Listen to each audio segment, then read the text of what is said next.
第10幾萬去抽脂，我究竟有冇後悔過呢？有啊，我後悔冇早啲去做咯。首先，點解我要抽脂呢？其實我以前不嬲都有做運動嘅，我都有試過肥到80公斤啦，減翻落去50幾啦。咁就冇做運動之後呢，3年就肥翻上去60幾公斤。我自己呢，其實抽脂已經抽過3次噶啦，分別由面啦、富貴包啦、手臂啦、腋下、背脊、腰腹、媽媽臀、pat pat 大髀，每一次抽脂嘅份量呢，大約係2000到3000 cc 左右啦。咁我個人建議你哋咧，抽出嚟嘅脂肪盡量都擺翻落去自己度，一係擺喺胸，一係就擺喺 pat pat。跟住就到最關注，究竟抽脂痛唔痛呢？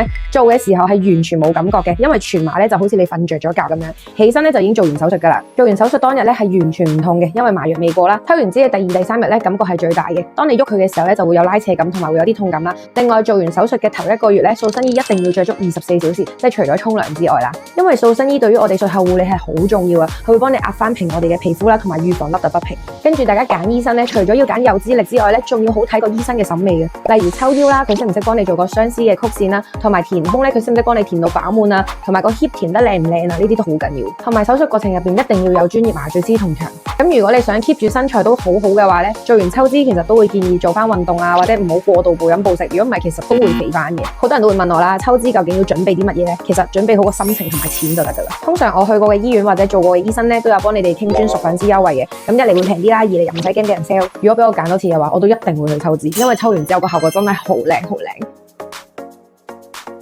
如果你哋仲有啲咩唔明或者想要推薦嘅醫生咧，就 DM 我啦，拜。